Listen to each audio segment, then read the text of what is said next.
What's up, gang? Cousin Justin here. In a world where everybody is fighting for a little bit of your attention, I just wanted to appreciate you giving me some of yours. Enjoy the episode. Don't forget to like and subscribe. What's up, dude? Happy Friday. How's it going? Yeah, another week down, dude. The first month of the year down. And we managed to do what we said we were going to do, which is we have recorded every business day, including Martin Luther King Day, which was a holiday for us. But here we are going on to month 2, and we're just going to continue on this journey of recording every day and documenting. We only know how to go hard. I only know how to go hard, which is kind of the topic for today. And, something I say a lot, and I get kind of giddy when I hear other people saying it around me that are in our sphere, which is increase your surface area for luck. I feel like that is contagious. I don't even really know where that came from, but I've been throwing that around for a long time. And I just think that is an appropriate explanation of why we're doing all the things that we're doing. And, I don't think that itemizing all the things that we're doing so that we can beat our chest and pump our ego is really the goal. But my goal is to impact others and to implore you to figure out a way to increase your surface area for luck. And so I'd like to tell you a little bit about the things that you and I are doing.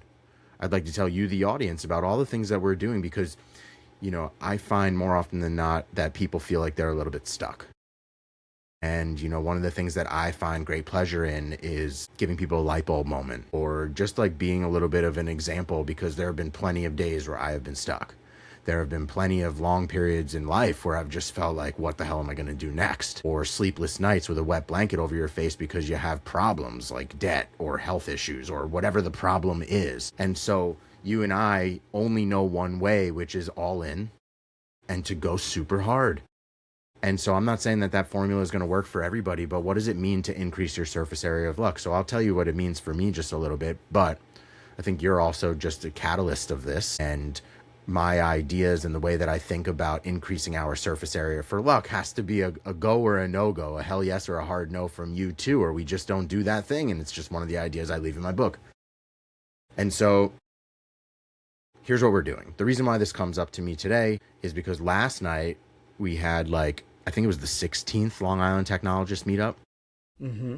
16th. We had 72 people register for an event that historically has gotten between 20 and 40 registrations. Mm-hmm. And so what I find really interesting about that is we started Long Island Technologists kind of self-servingly because we were tired of going into Manhattan and going to networking events. And we were like, well, why don't we just start here on Long Island, just build something? And so we did. It was a little self-serving. But think about what happens when you extrapolate that over almost 2 years of events every 45 days.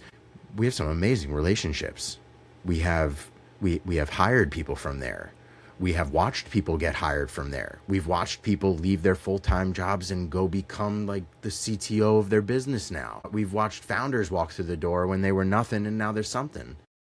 I just think that we've created not only an opportunity for us to increase our own surface area for luck, but we've given a venue for people to do the same. And it doesn't really have anything to do with us, just kind of created and birthed something. And so why do I bring that one up? Because it takes a team to put those things together, and it's you, me, and Matt that really come together and put that thing on. And then it's the rest of the community that really shows up. But what I find really interesting is last night, 90% of the people that showed up, this was their first event.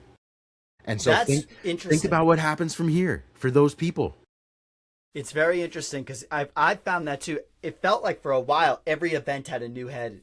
A new set. There's some regulars for sure. For sure. We definitely have the regulars, Donnie and Peter now, and there's a bunch of regulars that show up. But I always think that's so interesting that new people keep showing up, and I'm always over time, and that's the thing. You do it every 6 weeks. That happens. If we did even more regularly, I think you'd start getting more regular because things come up. There's conflicts. It's an in-person event, but people seem to enjoy it. And we've been doing the talk series. That was a part that we just sort of introduced because originally it was just a bunch of us standing around. And remember, we would buy food and nobody would eat it. And the first event was just college students. And we could have quit there. We could have been we're not going to get any business from this. We're not going to, it was a lot of computer science college students from a local university. I don't think we've ever had an event where that happened again. And nobody ate the pizza. I remember that. Then the next time we brought wings, I think nobody ate the wings. We tried cookies, nobody ate the cookies. So we stopped the food and drink. We introduced the talk series. Now we get a lot of regular people, and it is mostly either working professionals and business owners looking to come together, and it's not really all the engineers either. A lot of marketing folks, a lot of people who are just curious. And so that's just one thing for increasing surface area for luck. And so it's not only for us that we increase our own surface area for luck, it's everybody that comes to attend those events leaves with a new opportunity. Could be new network, could be legitimately a new job opportunity.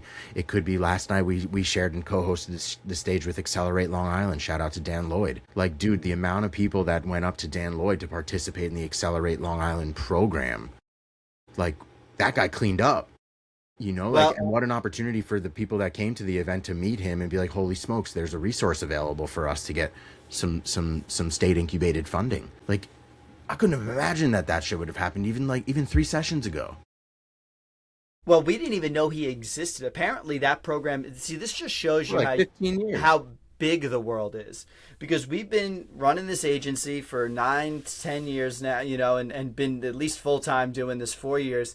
Never even heard of Accelerate Long Island. Randomly went to one event at the Ernst & Young headquarters. Wouldn't have pictured that at all. It couldn't pick a stuffier company. And we show up. There's a whole bunch of startup founders there that we got to meet who we didn't even know each other existed. It's weird. Long Island is so weird because it's like there's this stratification. Like, I one time met someone that hasn't traveled south of 25A in like 50 years.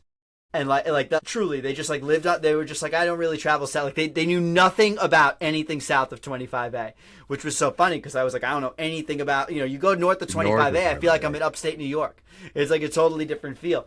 But like they were like a whole NYIT crew, and we've been doing this. And so sometimes I think about, should we like shift the venue around, because there's like all these little geographic pockets of people. But anyway, Dan Lloyd put on a great event. He had amazing barbecue. People did eat the food.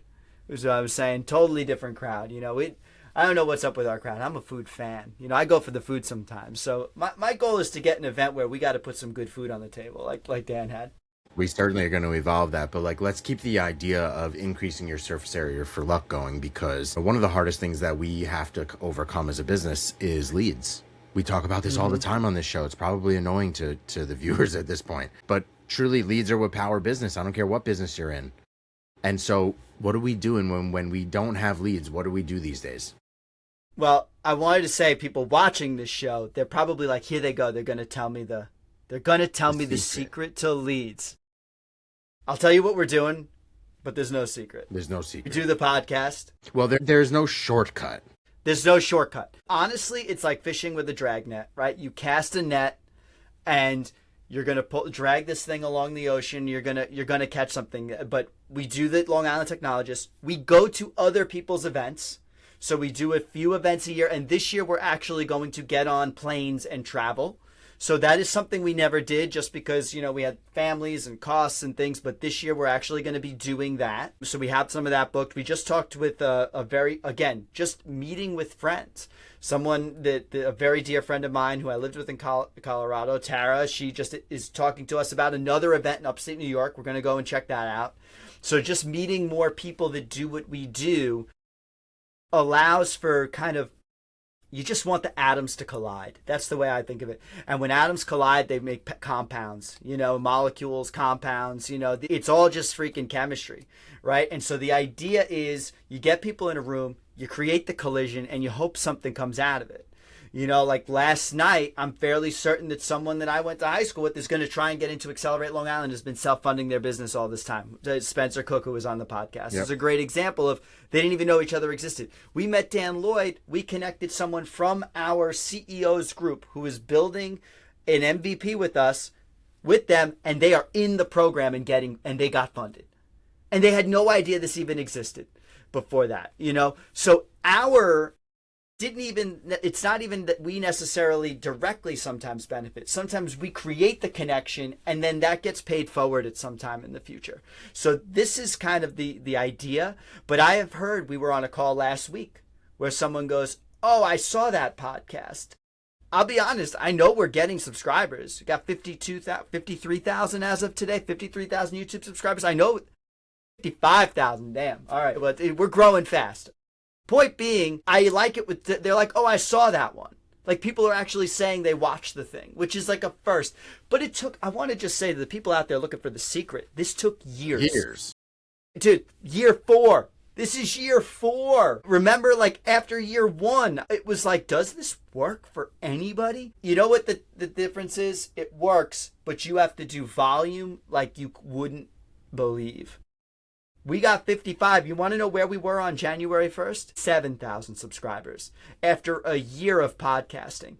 And in the last month, we went from 7 to 55. That's how this works.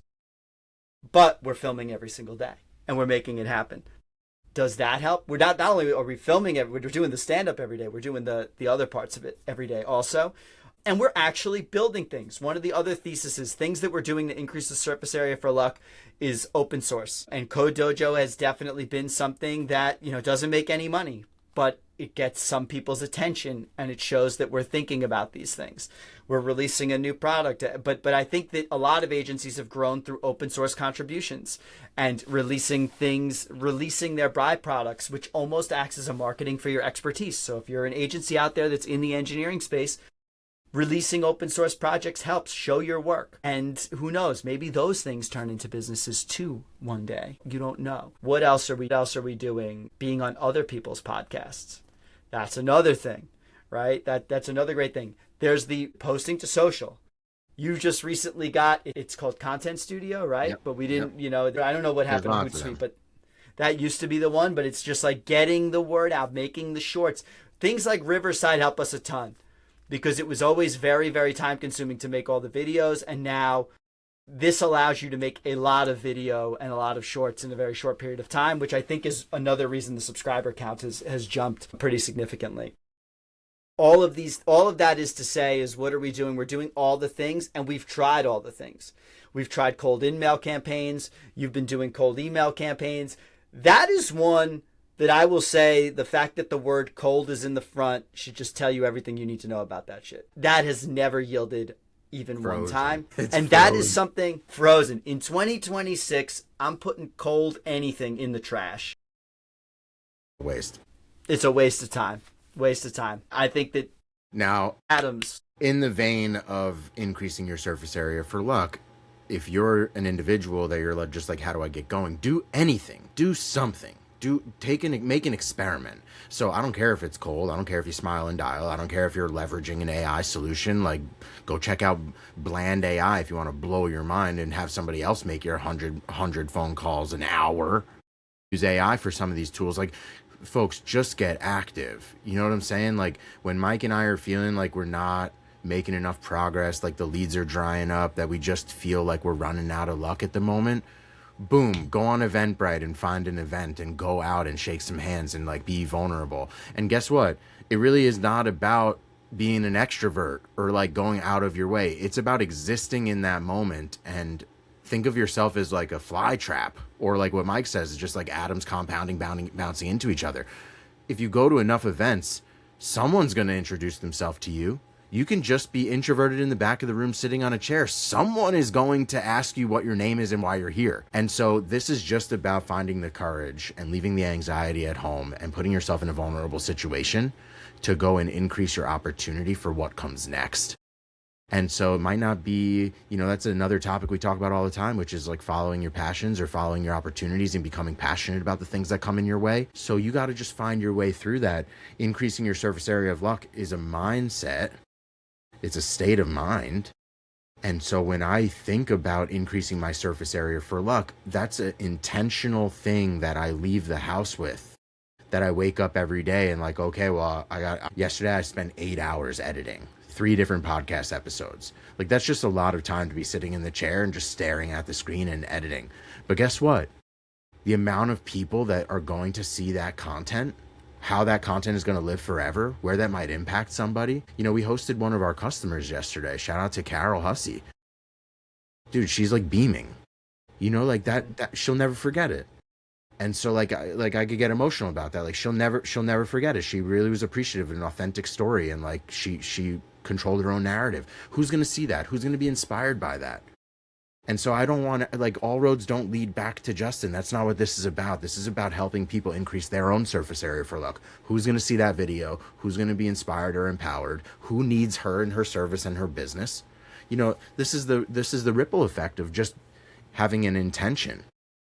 And so for me, this mantra, I've really thought about trademarking this thing. This and Forward to Extraordinary, I've legitimately thought about trademarking, which is increase your surface area for luck. And now, shout out to our boy Peter Green from Long Island Technologists. He was throwing that around last night, and I was like, huh? What'd you say? I'm like, dude, this shit is contagious. It shows you people are watching, dude. People are watching. It's hard to believe. Like, I don't know. You know what I was thinking about? I once listened to a podcast. It was a Tim Ferriss show. Pretty sure that was who it was. I don't remember the guest's name, but I know that he was the manager or the producer. Claude will know real quick. Claude will know. I'll just put it out there because I remember where he was the manager producer for Alice in Chains. There's a movie about him called Supermensch. Hey. The Jersey, yeah, and written by Michael Myers, right? How do I remember all these details? Can't remember the guy's name. Can't remember the guy's name.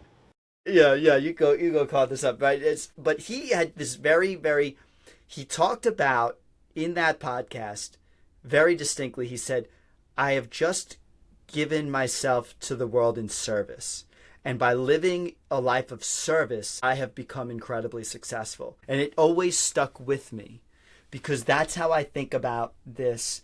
Is I'm just giving, and I'm going to, and what does Gary Vee says? It's give until they ask. And eventually they do ask because they remember these things. So I don't know. When I go looking for leads, I'm not looking for leads. I'm literally just trying to connect people. And the best networkers I know do that. And the best agencies I know really do live just truly for the service. Like you said, the best thing is I'm making people's dreams come true. Maybe their shot doesn't make it. And listen, statistically, whatever the math is, most of them don't end up making it make it. But this is just the start of their journey. They just haven't made it yet. And listen, in reality, everybody makes it. You know what I mean? Like, you may not make a Mark Cuban exit, but you'll find your way into something that provides a living for you and your family and makes you happy.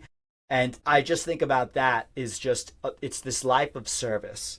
And you just live the life of service. And even our networking is service. So when you're thinking about leads, and this is probably why cold anything doesn't work. Because it is just the anti that. Right. It's asking for the order from tons of people and hoping you hit someone at the right moment. You haven't given them anything yet. You're trying to take. It's presumptuous. Right. That's right. And I think that strategy is such crap. So I will say adamantly that we are not pursuing that strategy anymore. I want to say earlier in the month, we built a lead scraper. We keep going back to it, but I'm going to say it right now because I'm having the realization right now that doesn't serve anybody. So it just can't really be a path to exponential growth. The life of service is the way forward. That's right. It's also super contagious, dude. Like I only have to give. I really do. I don't need anything from anybody. We have a roof over our head. You and I are totally okay. Like, I don't need anything. I want more. I don't even think I deserve more. I'll earn it all. But if I could lift everybody else up, dude, like I want to see everybody that I bump into just straight fucking win. That I like really believe that. Like, how stoked are you going to be when someone from Lit shows up and is like, yo, I started this thing? Or like, yo, it was because of you that I got that job. Or it's because of Lit that I like met this boyfriend. You know, like all these things have happened, dude. Like, I'm just stoked on it. I just think that that's like so powerful. And so like, I think that's what's contagious. And I think people really vibe with that. And I think just making an episode like this and like opening people's minds about increasing their own surface area for luck. That's just like literally what it's about. Also got the name because you're right, Claude knew it. Yeah, Supermensch, the legend of Shep Gordon, from 2013, directed by Mike Myers in his directorial debut. Film chronicles Gordon's career managing artists like Alice Cooper, Blondie, Teddy Pendergrass, and Pink Floyd. And so, That's the gist. Shep Gordon, I always remembered that. Very, very keen on the service. There you go. Tony Robbins is also extremely profound in a life of service, and it really is part of his entire rhetoric. Because it's a mindset. It's a universal attraction mindset. If you're a taker, people feel that from a mile away. It's just like you feel like grimy, like you're seething, like you just like, the only thing that you want from them is to take their money or take their whatever. If you lead with a life of service, it's not about asking for the order. It's about asking, what can I do for you? How can I help you? I'll challenge, though, to those of you out there watching this, it is really hard to have faith in this concept when you're cash flow constrained. If you are struggling to make the mortgage payment, worried about paying for dinner, trying to make payroll, doing all those things. Again, why did we build Fin Forecasting? Because I said every bad decision I've ever made that has ever gone against this service, it's because I lost faith in that, because this shit was the life and death of the business was distracting me. Totally. So I always had to, having a tool that allows me to see ahead of that and make smaller decisions allows me to stay in the right headspace. But money will fuck you up. Say it raw. If you are having money troubles, if you are cash flow constrained, you will make bad decisions left and right. It is just like rock climbing. If you are scared, you will become so weak. It does not matter if you can climb 5-5 any day of the week. If you get scared, suddenly all your muscles seem to stop working. And it's the same thing. You get cash flow constrained, you get scared, you build that anxiety. Suddenly, all of your decision making around everything is terrible. You treat employees wrong, you treat your customers wrong, you don't put the right projects together, you get hasty. So it's very important, I think, because you will get cash flow issues. This is business. There's no doubt about it. It's going to happen. You got to have faith in this service concept, in that eventually that will pay you back properly. That will solve these issues. Dude, good stand up. Have a great weekend. I'll see you on Monday, if not sooner. See you on Monday. Peace.